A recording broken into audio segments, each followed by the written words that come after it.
imparts world-class education and can firmly pride itself for being one of the most foremost academic institutions of the country that offer globally recognized international degrees in hotel management.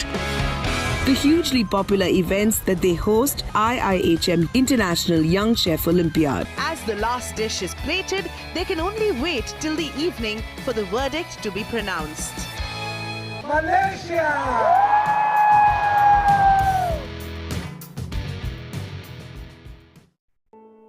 IIHM as an institute has always been able to define its core objectives clearly over the years.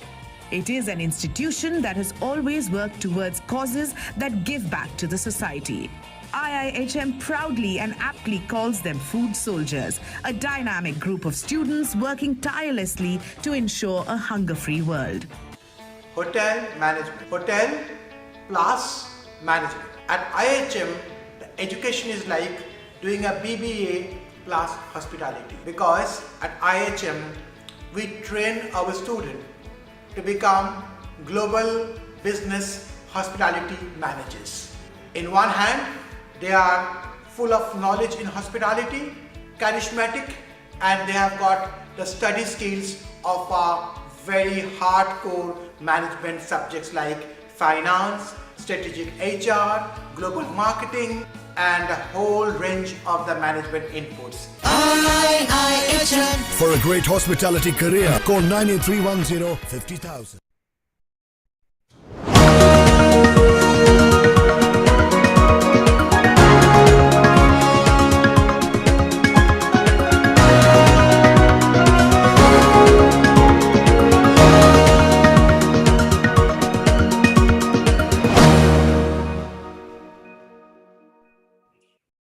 Very good afternoon, everyone. Welcome back in another episode of IIHM Delhi Studio. I'm Bhavya Sharma, first year student. And I am Nani, first year student. Welcome you all on the behalf of IIHM Delhi Studio for joining in. I know you all must be curious to know who our guest of honor is. So, my dear audience, I'm extremely grateful to introduce our guest of honor, Mr. Munish J. Pande. He has a dynamic experience of 22 years in IT operation and infrastructure management. He is currently working in Roseate Hotels and Resort, experience learning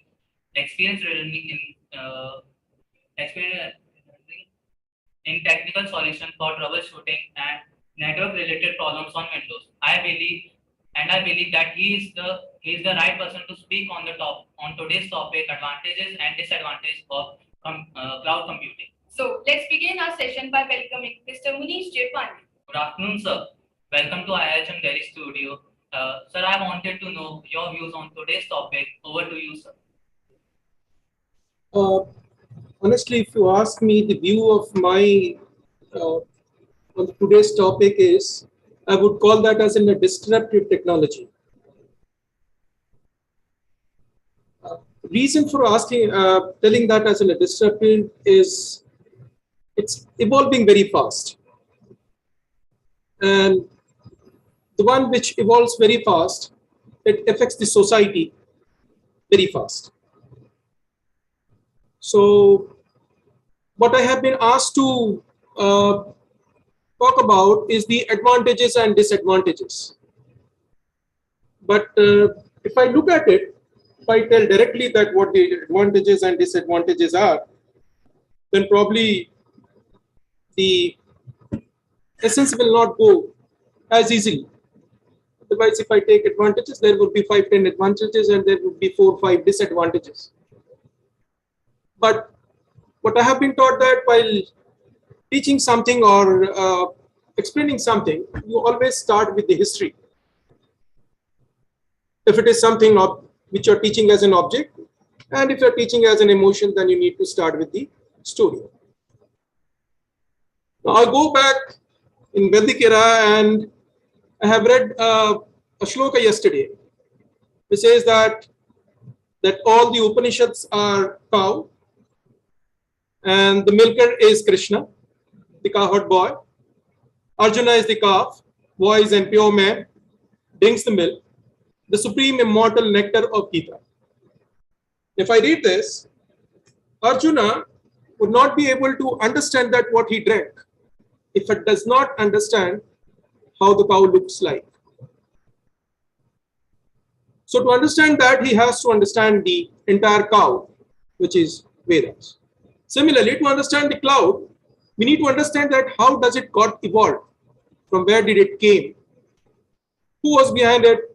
Who were the innovators? And what were their thought at that time? Now, if I look at the story of it, I hope that you'll be able to recollect that what it is. Are you able to?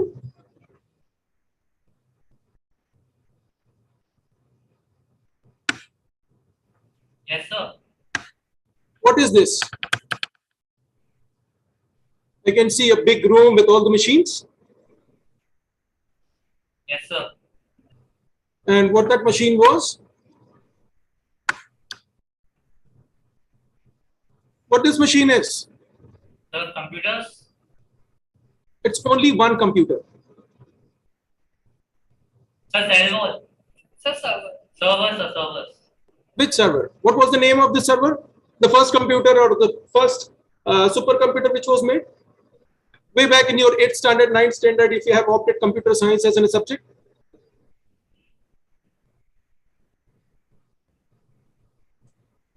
Its name was ENIAC. And this is what the full name of that ENIAC is. It was called as Electronic Numerical Integration and Computers. You take the first letter of every one of it. The size of this computer was 150 feet wide, 30 tons in weight, and there were 18,000 vacuum tubes in this. I don't know that if your generation had seen the vacuum tubes, it looks like this. Such 18,000 tubes in one computer. In 1949, the famous magazine Popular Mechanics quoted that the future computers will have only 1,000 vacuum tubes. The reason I'm saying that, it's not even 3 years after which this quote has come from the innovators. 1970, the first personal computer came onto desk, which used to fit onto the entire desk. In 1977, the Ken Olsen, the president chairman of DEC, he said that there is no reason for an individual to keep the computer at home. 1980, just after 3 years, the prices of the computers have dropped drastically. And it came to all houses. So you see, the disruption is happening after every 10 years. 1990, the internet, in the 90s, the internet came and it joined us. It brought us together. In 95, the Robert Metcalfe, the founder of 3Com, or Ethernet, if your term understand, is the Ethernet cable which you connect that behind your computer. He said that internet will soon go spectacularly supernova, and you won't believe, 1996, the entire internet collapsed. So the kind of uncertainty is happening that shows its disruptiveness. And this is what the cloud today. 2000, we had a computer in every house. The laptops came, then the tablets. And it was said that not even 5 computers would require to connect the entire world. Now we have 5 computers in every person's hand. The reason of this, the advantage with this cloud computing is, it has got unlimited resources. You can have anything. Now, why do we take that? The concept comes from a sharing of, the entire concept of a computer was sharing. And that is how the network started. So I have one MP3 song or one MP5 movie.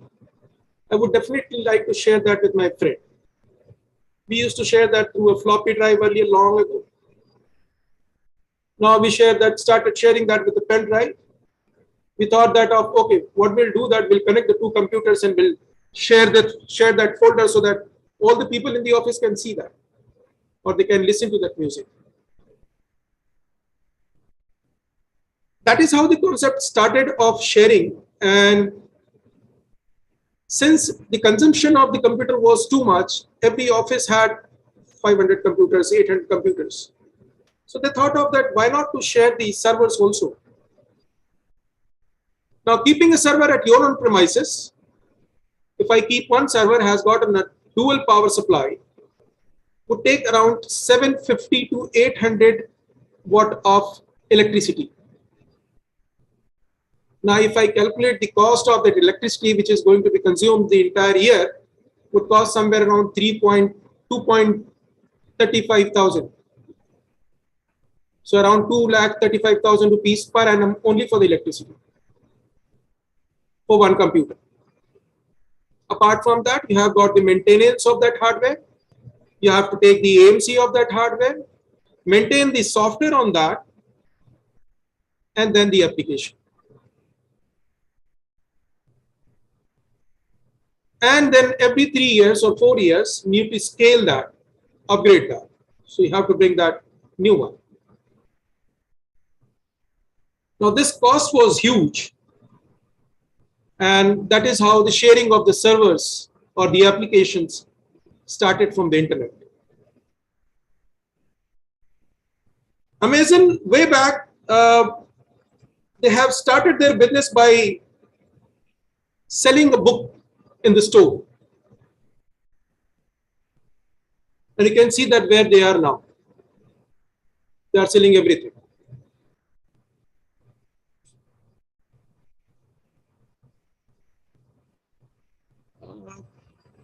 Selling that book was not something which was a cloud computing. But selling that things on Amazon, which we called as e-commerce nowadays, is something which is a cloud computing, or we call that electronic shopping.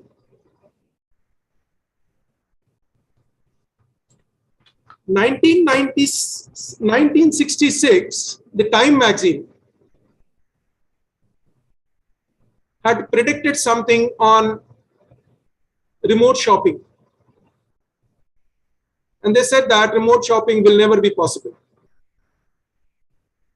And the reason they gave that, the woman likes to get out of the house, like to handle the merchandisers, like to be able to change their minds too frequently. It might be true, but this didn't stop the women. And I hope that it's not only the men who are purchasing the electronic gadgets from the internet, rather than the women are more aggressive on that, purchasing the things from the internet.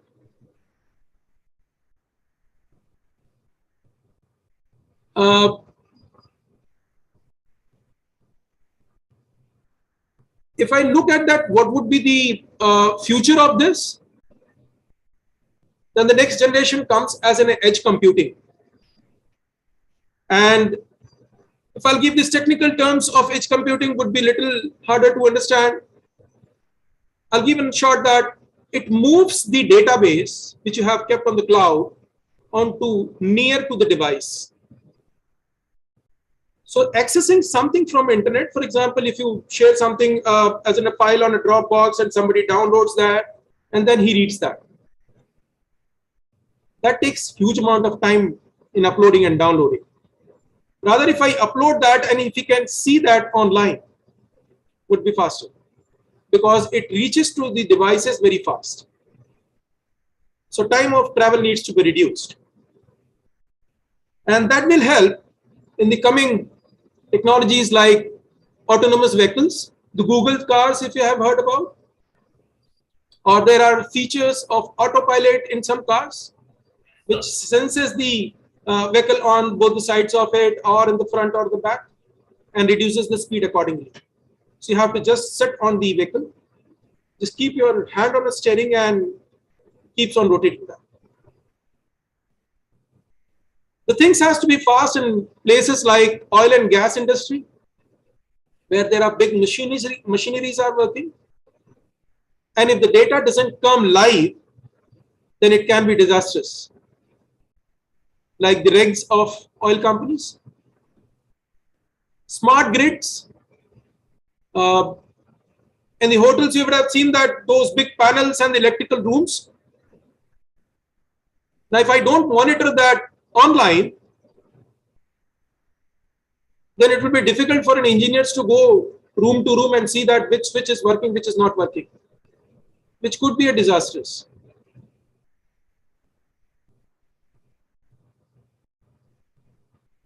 In hospitals, if the patients are there on the bed, especially as we had seen out there in the COVIDs, there were too much of a requirement of oxygen cylinders and other equipments, glucose monitoring and all. We do not have that much sufficient doctors, the numbers of them. I would call not sufficient rather than efficient. So we have those sensors plugged into the bodies, which keeps on monitoring these values. And if something goes up and down, then it gives alarm. So the doctor runs to that place. Or the machine controls using the artificial intelligence. These are the equipments where we require those data to come in a real time. The delay would cost a life of somebody. Or I hope that you all play games out there on the mobile. What if you fire something and it comes after 3 minutes? And by the time you have already entered into the danger zone of that game. So that will be really annoying, right? The content delivery, the traffic management is the best example of a real-time data transfer. If I give 2 minutes of delay on changing the signal lights, there might be a massive accident. Or smart homes. Now the people put across their cameras at their home and they see that live. And this is all going to come along with the high speed. There's a reason the government is fighting to get that 5G released, because there might be a delay in 4G data. But that will be better with new coming 5G. Now, these are the few advantages or the futures of the cloud computing, that how it is going to be. What would be the disadvantages?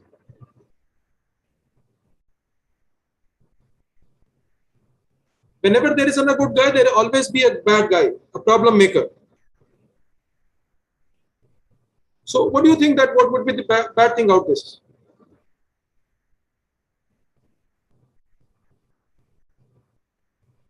Anyone? So it would be difficult for everyone to learn that. Learn what? Using cloud computing, it would be difficult. You are already using it. You are using your Gmail as in cloud computing? Yes, sir. You are using your Amazon? Yes, sir. You are seeing those movies out there on Amazon? Sir. That is all cloud. Whatever you are doing apart from that, listening a phone call on a mobile, is all cloud. What is the harm in this? I mean, how does it can go bad? Which we count that as a disadvantage.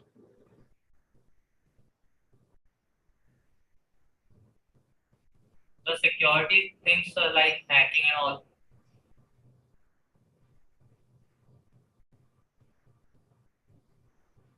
all. Security is something which is better out there at the cloud rather than in our own offices.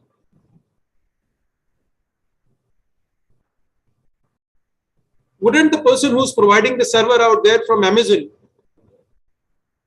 would be keeping the security tight out there? Yes, sir. But still they get hacked. So security is yes, but if I consider that way, I mean, the security is better out there at Amazon side or at Azure's side than what we have out there in the hotels or in the offices or in the corporates. One security lapse is there that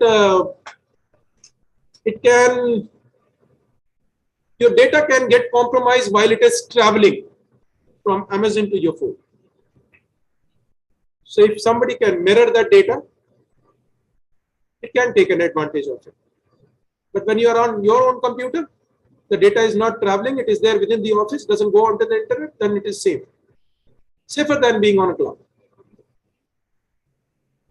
Services would be one effect due to increasing popularity of it and the demand of it. The cloud providing companies might take an advantage of not scaling their equipments up to the requirement. And if that fails, it's not only one hotel which will fail, it will be a group of hotels which will fail. The largest PMS provider is Oracle, which you call term as Oprah. Now consider that entire India's hotels are using the Oprah cloud for accessing the property management system, the Oprah. And if one fine day the Oprah doesn't work at their own cloud, rather than one hotel's guest would be suffering, it would be a bunch of, or more than thousands of hotels customer would be suffering to get that checked in or checked out.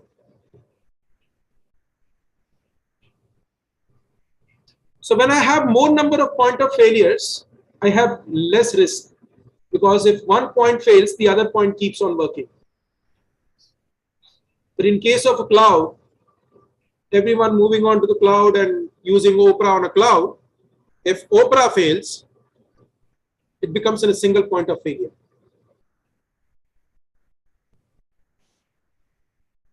What would be the next disadvantage?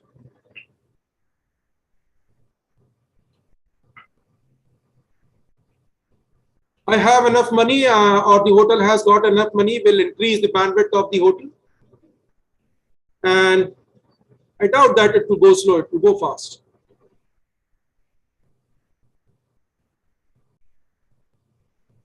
What else?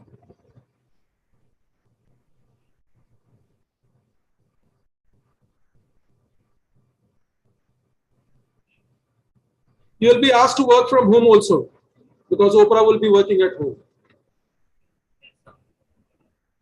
Isn't it? Yes, sir.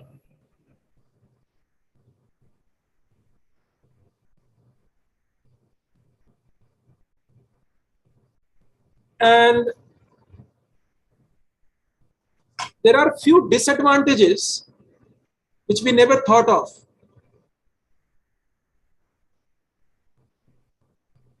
Can you read this? The cloud aggregators using enormous amount of resources at data center, and they are consuming lot of energy, which is around 50% of the total energy which is produced globally. So it's not a green energy, it's the electricity which is produced, and they are using it. The gas emission is 18% of total gas emitted globally. And by 2047, the earth temperature will rise effectively. Biodiversity and ecosystem and life of the people. So apart from that, growing on the one hand on the cloud arena, we need to look at controlling this, and by converting that energy which is used to a green energy.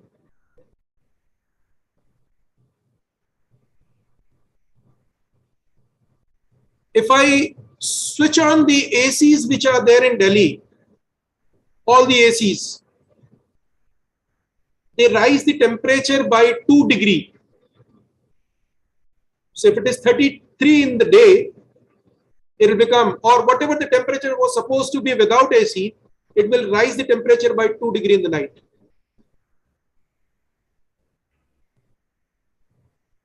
It's 1 ton of an AC, which is like melting 11 1,000 kilo of ice to cool one room.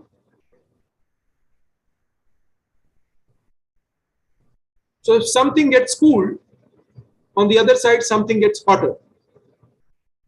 So your room gets cooled and your neighbor's house gets hotter and hotter. So I see that this is the main disadvantage rather than the disadvantages of data being getting theft. Data being getting theft was there in the office also, was there on the internet also, will remain there. As long as there isn't a security to data, the one which is secure is always having a threat of getting lost. If you keep 5 lakh rupees out there in your pocket, you will always be having a threat that you might lose it. If there is no money, you will be happiest. You will not be having anything to lose.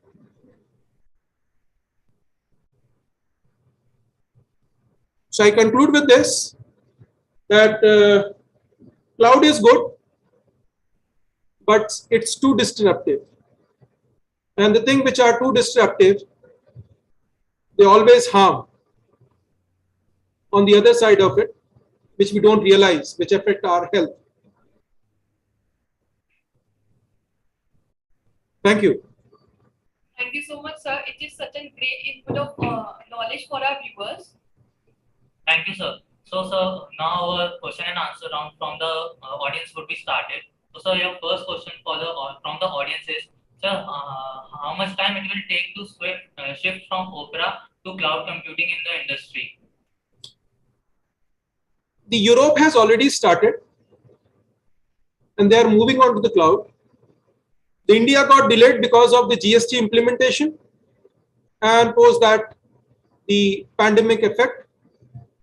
And the worst is with the new guidelines of the government that whoever is providing the cloud, they need to have their data center in India, which Oracle did not have.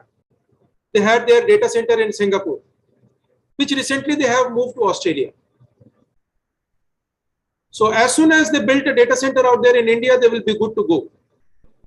I heard that many of the hotels or Oracle themselves is offering Opera Cloud, but I'm not sure whether that is as per the guidelines of the telecommunication regulatory of India.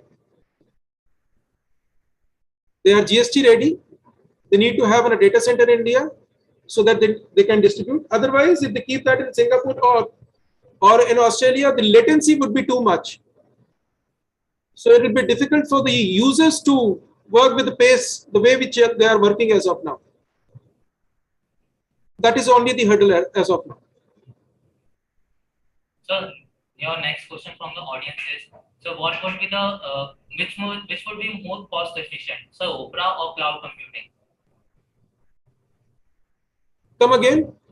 So which would be more cost efficient, so Opera or cloud computing? You take your server from your office and put that onto Amazon, that becomes in a cloud. Do you get your answer? No, sir. If I have an Opera server in my hotel, and if I want to make that as a cloud, I can have a cloud with 3 flavors. I can have cloud as infrastructure as a service.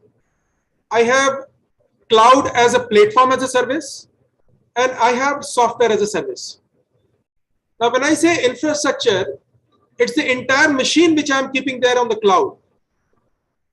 Now, keeping that on a cloud is making that accessible onto internet, right? So if my entire machine is accessible on the internet, that becomes cloud. Another way is I take that as a platform as a service. Platform is like Microsoft Windows, Linux, Mac OS. These are the platforms on which it works. So if I take that from the cloud provider, the platform as a service, which we call as PaaS, then they will give me the operating system. I can load anything on that. That is on the cloud. Or I take software as a service, which we call as SaaS. Now, when I take SaaS as a service, it will be only a session which will be provided, and I will be recognized with the identity of my username and the password. So what you use as a Facebook or Twitter or Gmail is login based, and that is a software as a service. So if Oprah is going to give me, if Oracle is going to give me Oprah on a cloud, they are going to give me the ID for me by which I will log in. And the scaling of that hardware will be their responsibility. The security of that hardware will be their responsibility. So if I want to make that as in a cloud, I can take my system and put that onto Amazon's data center, and that becomes cloud, which will be accessible to me. We call that as in a private cloud, private to my hotel. The moment it becomes to everyone with their own credentials, then it becomes a public cloud. Thank you so much, sir. It is such an honor to have you in our today's episode. Thank you, sir. Have a great day ahead. Thank you very much.